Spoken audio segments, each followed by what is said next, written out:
TikToker মিলন ভাই। আজকে ওনার set দিয়ে আমরা ভিডিও করছি। এখন আমরা ঢুকছি ধরলা ব্রিজ, দেখা যাক কি হয়।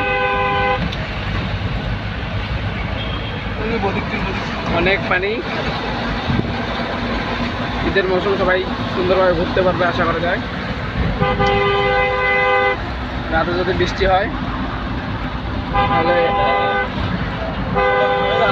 তাহলে কানা নাকি ভালো।